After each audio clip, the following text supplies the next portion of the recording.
नमस्कार दोस्तों, स्वागत है आप सभी का ग्रीन टीवी के खास कार्यक्रम किसान बुलेटिन में और मैं हूं आपके साथ पारुल यादव। चलिए नजर डालते हैं किसान बुलेटिन में आज की बड़ी सुर्खियों पर। महिंद्रा ने लॉन्च किए 7 नए शक्तिशाली ट्रैक्टर, पहली बार किसानों को मिलेंगे ये खास फीचर्स। तेलंगाना में हो रही धान की रिकॉर्ड पैदावार, किसानों की कमाई बढ़ाने के लिए नई पॉलिसी लाएगी सरकार। बिहार सरकार ने खरीफ सीजन के लिए जारी की अधिसूचना, अब धान, मक्का समेत इन खरीफ फसलों के नुकसान पर मिलेगा मुआवजा।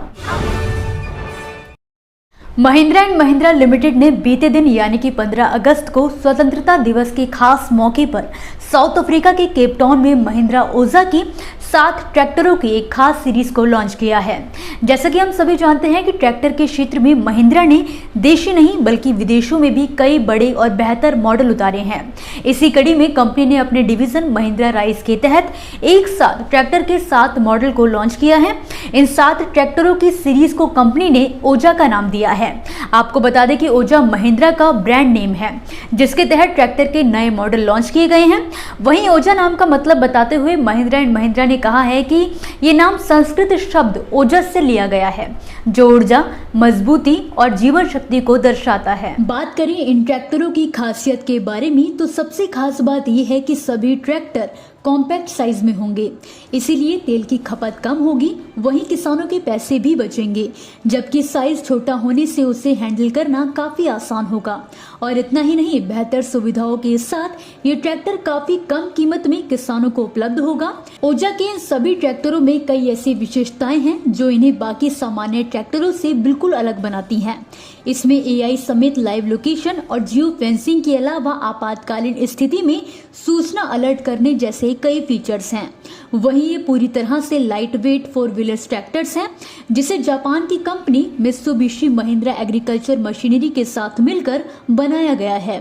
बात करें इनकी कीमतों की तो नए मॉडलों में जहां महिंद्रा ओजा 2127 की कीमत 5,64,500 रुपए है, वहीं महिंद्रा ओजा 3140 की कीमत 7,35,000 रुपए तय की गई है। ये ट्रैक्टर अक्टूबर में बिक्री के लिए उपलब्ध होगा। कार्यक्रम के दौरान महिंद्रा एंड महिंद्रा के फार्म इक्विपमेंट सेक्टर के प्रेसिडेंट हेमंत सिक्का ने कहा कि ओजा रेंज एनर्जी का पावर हाउस है, जिसने हाईटेक फीचर के साथ 4 लाइट वेटेड 4WD ट्रैक्टर उतारे हैं, जो 20 HP से लेकर 70 HP तक हैं। इन ट्रैक्टरों में कनेक्टिविटी, प्रिसीजन और ऑटोमेशन को मॉडर्न डिजाइन के साथ उतारा गया है। बता दें कि भारत में महिंद्रा ओजा ट्रैक्टर रेंज का निर्माण विशेष रूप से जहीराबाद, तेलंगाना में महिंद्रा के हाईटेक प्लांट में किया जाएगा। तेलंगाना में धान की खेती बड़े पैमाने पर की जाती है। इस बार भी राज्य में रिकॉर्ड 300 लाख टन धान की पैदावार दर्ज की गई है, जिसको देखते हुए अब तेलंगाना सरकार ने जल्द ही धान की कुटाई और प्रोसेसिंग के लिए नई पॉलिसी लॉन्च करने की योजना बनाई है। दरअसल बढ़ती पैदावार के मुकाबले राज्य में प्रोसेसिंग क्षमता की कमी को देखा जा रहा है। ऐसे में नई मिलिंग पॉलिसी लॉन्च करने के लिए तेलंगाना सरकार ने एक हाई लेवल कमेटी का भी गठन किया। ये कमेटी धान की प्रोसेसिंग और मिलिंग को लेकर अपनी सिफारिश देगी, जिसके आधार पर सरकार नई नीतियों का ऐलान करेगी। कुछ खबरों की माने तो हाई लेवल कमेटी इस बात की भी सिफारिश देगी कि प्रदेश में धान की नीलामी कैसे की जाए। वहीं पिछले साल एक रिपोर्ट आई थी जिसमें कहा गया था कि तेलंगाना सरकार को केंद्रीय पुल में तैयार चावल देने में कई चुनौतियों का सामना करना पड़ा था, क्योंकि मिलें 2021 से 22 के लिए चावल की कुटाई नहीं कर पाई थी। चावल के उठाव के लिए केंद्र सरकार ने एक बार तारीख बढ़ाई, लेकिन दोबारा बढ़ाने से मना कर दिया। इस तरह तेलंगाना में 40 लाख टन धान की खरीद नहीं हो सकी। इन सभी परेशानियों को देखते हुए और उससे बचने के लिए तेलंगाना सरकार नई पॉलिसी लेकर आ रही है। हर साल प्राकृतिक आपदाओं के चलते खासकर बिहार में कभी सूखा तो कभी बाढ़ के चलते किसानों की फसलों को काफी ज्यादा नुकसान पहुंचता है। वहीं किसानों को होने वाले नुकसान की भरपाई के लिए सरकार की ओर से मुआवजा भी दिया जाता है। इसी कड़ी में बिहार सरकार द्वारा इस साल खरीफ सीजन के लिए विभिन्न फसलों के लिए एक अधिसूचना भी जारी कर दी गई है, जिसमें खास बात यह है कि बिहार सरकार ने इस वर्ष धान, मक्का, सोयाबीन समेत सब्जियों को भी योजना में शामिल किया है।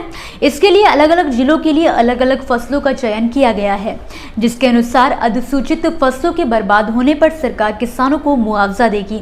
योजना के तहत वास्तविक उपज दर में 20% गिरावट होने पर प्रति हेक्टेयर 7500 रुपए, वहीं 20% से अधिक क्षति होने पर प्रति हेक्टेयर 10,000 रुपए किसानों को दिए जाएंगे। किसानों को इस सहायता राशि अधिकतम 2 हेक्टेयर क्षेत्र के लिए दी जाएगी।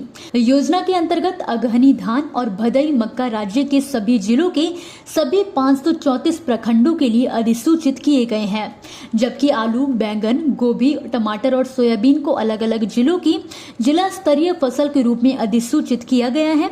किसान कृषि विभाग के DBT portal, web application for farmers, application for farmers पर योजना से जुड़ी अधिक जानकारी और इसका लाभ उठाने के लिए आवेदन कर सकते हैं। तो दोस्तों, ये थी वो खबरें जिन्हें हमने आप तक विस्तार से पहुंचाया, लेकिन अब हम बात करेंगे कुछ ऐसी खबरों की जिनके बारे में भी आपके पास जानकारी होना जरूरी है। तो चलिए फटाफट से एक नजर डालते हैं खेती किसानी और कृषि क्षेत्र से जुड़ी आज की छोटी बड़ी अपडेट्स पर। झारखंड के मुख्यमंत्री हेमंत सोरेन ने बीते दिन प्रदेश के किसानों को संबोधित करते हुए कहा है कि राज्य में सभी किसानों के पास सिंचाई की उचित व्यवस्था हो। इसके लिए राज्य सरकार बिरसा सिंचाई कूप योजना चला रही है, जिसके तहत राज्य में 1 लाख कुओं का निर्माण किए जाने की योजना है। आपको बता दें कि जहां इस साल राज्य सरकार 50,000 कुओं का निर्माण करवाएगी, तो वहीं बाकी बचे 50,000 कुओं का निर्माण नवंबर 2024 तक किया जाएगा। हाल ही में स्वतंत्रता दिवस के मौके पर पीएम ने वाइब्रेंट विलेज प्रोग्राम से देशवासियों को अवगत कराया था। उन्होंने कहा है कि इस प्रोग्राम के तहत केंद्र सरकार सीमावर्ती गांवों को सशक्त बनाने का काम कर रही है। आपको बता दें कि बॉर्डर वाइब्रेंट विलेज प्रोग्राम के पहले चरण में विकास कार्यक्रम के तहत केंद्र सरकार के मंत्री और आईएएस अधिकारी वाइब्रेंट विलेज के 662 गांवों में जाएंगे और ग्रामीणों के साथ रात बिताएंगे और इस परियोजना के विकास के कार्यों को भी समीक्षा की जाएगी। 15 अगस्त के अवसर पर लाल किले की प्राचीर से किसानों को संबोधित करते हुए प्रधानमंत्री नरेंद्र मोदी ने बताया कि सरकार ने किसानों के लिए यूरिया सब्सिडी के रूप में 10 लाख करोड़ रुपए आवंटित किए हैं। प्रधानमंत्री मोदी ने अपने संबोधन में ये जानकारी दी है कि वैश्विक स्तर पर 3,000 रुपए प्रति बोरी कीमत वाली यूरिया किसानों को 300 रुपए प्रति बोरी की सस्ती कीमत पर दी जा रही है।